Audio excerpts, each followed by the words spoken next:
ik ben de papa van Sam. En vandaag maken we weer een reactievideo. Ja. En ik heb vandaag terug gekozen voor Rage Against the Machine. Ja. Maar nu met hun bekendste liedje Killing in the Name. En je weet dat ik gezegd heb bij Nirvana, dat die cd van Nirvana, dat Smells Like Teen Spirit, maar die volledige cd, dat ingeslagen is als een bom, dat een generatie veranderd heeft. En dat heeft ook een hele grote impact gehad. Ja, of ook, dat was dat liedje, dat was een bom. Hè. Dat was ongelooflijk hoe dat ingeslagen is als een bom. Dus dat was direct, poef, en ja, fenomenaal liedje. Fenomenaal. Ik zou zeggen, de tekst gaan we achteraf doen. Het zou kunnen dat ik tussendoor wel eens een keer stop om al te vertalen wat er gezegd wordt. Maar je kent dat liedje sowieso. Hè. Dat ik koptelefoon heb. En we willen jullie heel graag bedanken dat we al bijna de 50 abonnees hebben. Ja. En dan zouden we graag nog een pak hoger natuurlijk. Maar we zullen eerst het liedje doen. Hè. Ja. Klaar? Ja. Ah ja, ik ken het.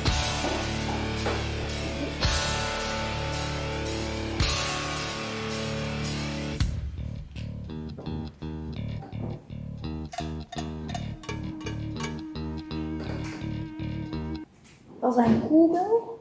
Ja. Dat wordt soms gebruiken ze dat vaak? Ik heb vroeger zelf in een clubje gespeeld en dan had ook een koebel op zijn drumstel staan. Dat is een tof geluid.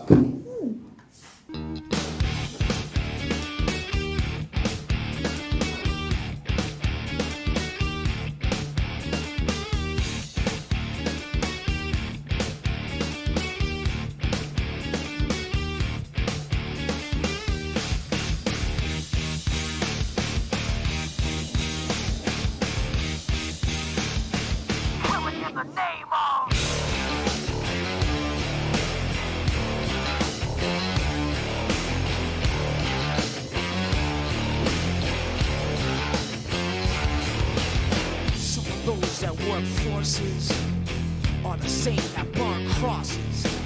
Some of those that work forces are the same that burn crosses. Some of those. Daar heb je ook een cd staan? Ik heb er op een cd staan in mijn auto, ja. That work forces are the same that burn crosses. Some of those that work forces are the same that burn crosses.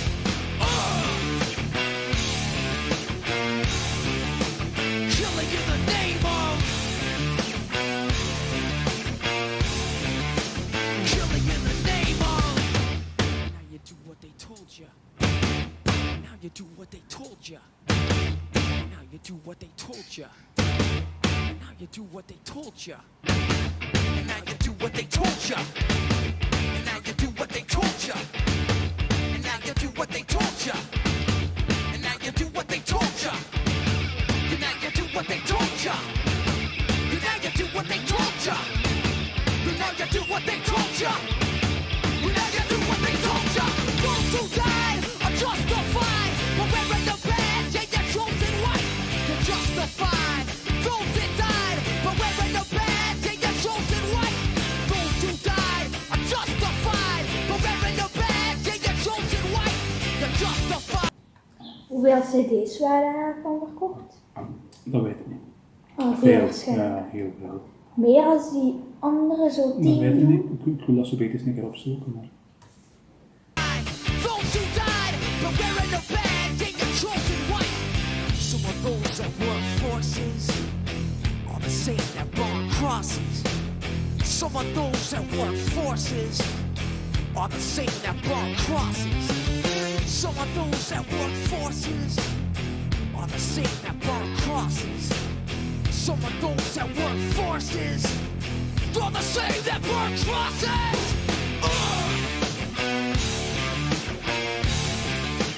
Killing in the name of. Killing in the name of. Now you do what they told you.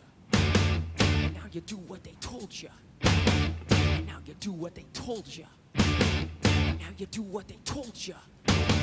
And now you do what they told you. You're under control. Now you do what they told you. You're under control. Now you do what they told you. You're under control. And now you do what they told you. Now you're under control. And now you do what they told you. Now you're under control. And now you do what they told you. You're under control.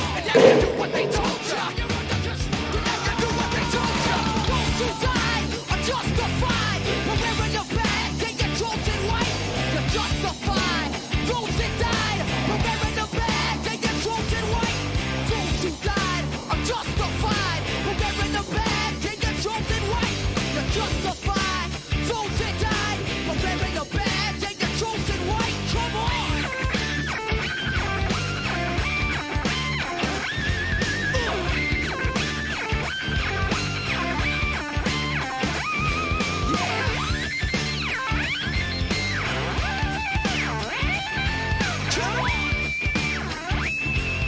Het is ook is dat diegene, als je voor zo precies zo Dus dat zijn het de groep. Ja. Dat is Amai. een gitarist.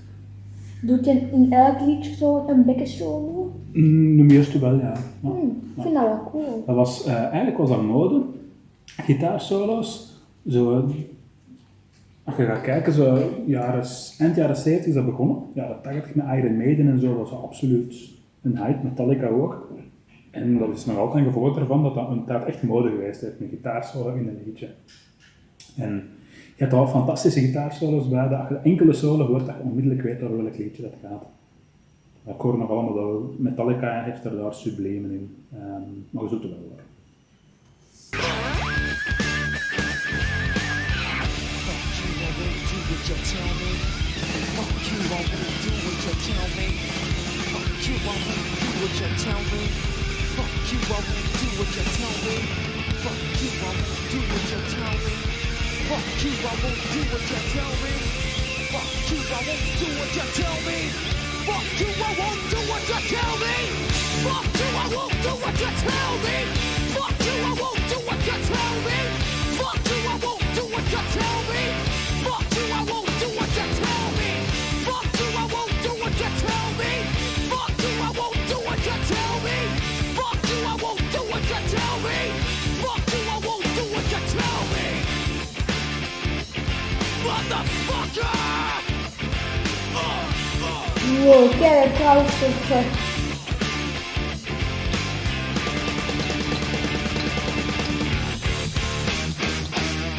is eigenlijk ook een beetje een lied geweest, zo een drumsolo. Nee. Maar Zou dat eigenlijk wel nog goed kunnen passen? wel, als je nu bijvoorbeeld een optreden gaat zien, ik heb heel veel optredens gezien in mijn leven. En dan heb ik de meeste optredens van echte grote groepen. En dan zal ik als voorbeeld geven Guns N' Roses bijvoorbeeld. Daar is altijd een drumsolo. Dus dat is echt de 10 minuten dat jij echt gewoon begint te drummen. Dat is echt wel tof. Dat is tof om te zien. Als je graag drums hoort, dan moet je eigenlijk ook, en dat zullen we de volgende keer eens een keer doen, is luisteren naar Tool. Tool, die groep ken je. Die hebben liedjes, dat is ook veel gitaar en zijn stem is heel speciaal. Maar die drums daarin, die zijn fantastisch. Dat zijn zo meer echt precies van die oergeluid drums. Zo. Tof, is geweldig om te horen. Maar drum is eigenlijk meer een begeleiding van de rest van de muziek ook. Hoewel dat drum, als je dat weghaalt, trekt dat liedje op niks meer. Dus een heel belangrijk onderdeel van de muziek. Gitaar ook. Natuurlijk. Wat vind je van het liedje? Ja, mooi. Is dat een liedje dat je harder zou zetten als dat op de radio komt? Ja. Vind je daar zo gewoon? Ja, gewoon daar vind ik ook gewoon dat hem is mooier zingt en ook gewoon, want bij de andere dan was dat alleen dan wist ik eigenlijk niet waarover dat gaat. Ik bedoel, daar heb je zo een beetje een gevoel, zo van dat je echt in je muziek zit, maar daar gewoon... Oké. Ja. Nu, de tekst zelf, ik zal hem er even bijpakken, dat gaat het gemakkelijkste zijn. Wat wil Dresden kennen, de machine, heb ik wel zeggen. Dat heb jij vorige keer al gevraagd. Woede tegen het systeem. Rage is woede against the machine. En de machine is eigenlijk de machine die heel de wereld laat draaien zoals zij dat wil. De overheden, de media, alle mensen die ons willen controleren. Die willen bepalen wat wij mogen en moeten doen. Killing in the name lyrics.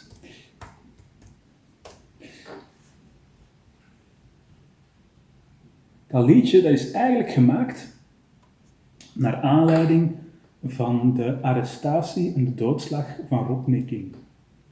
Rodney King, dat kende je niet. Dat is in begin jaren 90 gebeurd. Rodney King, dat was een Amerikaan. En die was met een brommer aan het hebben ze tegengehouden en dat is geëscaleerd en hebben ze doodgeslagen. De politie heeft ze doodgeslagen. Waarom? Omdat hij zwart zag. En wanneer was dat? Ik zal anders een keer... We zullen eerst een tekst even overlopen en dan zal ik de beelden waarop die king is laten zien. Hè. Killing in the name of wil eigenlijk zeggen... Killing in the name of, vermoorden in de naam van. Ja? De vraag, dat moet je eigenlijk meer beschouwen als een vraag. Waarom is hij vermoord? In wiens naam moest hij verwoord worden? En als je dan kijkt naar de eerste zin, eerst vier zinnen dat hem zegt, dus 4 keer hetzelfde. Some of those that work forces are the same that burn crosses. Dus sommigen die werken bij de politie, zijn degenen die ook de kruisen verbranden. In Amerika, want er is een immens verschil tussen politie in Amerika en in België. Hè. Dat heel duidelijk is, daar zal ik wel meer over vertellen. Maar in Amerika was de KKK, de Ku Klux Klan, dat is een organisatie die tegen zwarte mensen is. En vroeger gingen die ook mensen op aan een boom en zo, omdat die zwart zagen. Hè. Dat is nog geen 100 jaar geleden. Hè. Er zijn er heel veel die doorgegroeid zijn naar een machtspositie, waaronder de politie en zo, maar dat er heel veel racisme is in Amerika bij de politie. Etnisch profileren noemen ze dat. En hoe is dat eigenlijk begonnen, die racisme? Ja, dat is van vroeger. Vroeger werden de Afrikanen die werden meegenomen naar Amerika om daar als slaaf te werken, omdat de mensen zeiden dat die minderwaardig waren, dat eigenlijk geen mensen waren, dat waren dieren die moesten laten werken op land en zo. En het probleem is, ik heb dat ook al gezegd, wat je genetisch bent, wat je qua genen bent, dat bepaalt een stuk jezelf. Maar het grootste deel wordt bepaald door je omgeving. En als ik elke dag tegen u zeg van ja, en al die zwarte mensen die moeten dood en dit en dat, op een gegeven moment ga je ook zoiets hebben van ja, eigenlijk is dat wel. Dus je gaat gewoon kopiëren wat je ouders je aanleren. Dat is normaal. Ja?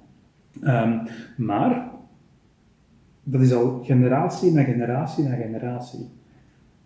En dat zit daar gewoon ingebakken. Terwijl dat eigenlijk pertinent fout is. En we weten dat ook. Het gaat over een tiende van een millimeter dat rond u hangt, dat bepaalt dat ze u gaan beschouwen als een goeie of als een slechte. Want als jij te donker bent, dan ben je een slechte. Dat is niet correct. Pas op, in andere stukken van de wereld is het omgedraaid. Hè? Als je daar blank bent, dan ben je een slechte. Dus er is in de wereld nog enorm veel racisme. Gewoon puur voor iets waar je zelf niet kunt aan doen. Daarom dat ik ook altijd zeg, en dat is een hele belangrijke, oordeel nooit over hoe dat iemand eruit ziet, maar over hoe iemand zich gedraagt. Als mensen goed zijn voor mij, ben ik goed voor hen. Als mensen slecht zijn voor mij, dan krijgen ze van mij hetzelfde terug. En het enige dat bepaalt, is hun manier van doen, hun mentaliteit. Kleur en dergelijke heeft niks van belang. Niks. Die mensen kunnen er niet, jij kunt er niet aan doen dat jij blank ziet. Iemand die in Afrika geboren is, ik kan er niet aan doen dat een zwart ziet. Daar moeten we mensen niet anders voor gaan bekijken. Het is gewoon belangrijk dat je de mens ziet en niet hetgeen wat daar rondhangt. En de mens zelf, die bepaalt hoe dat je die moet behandelen.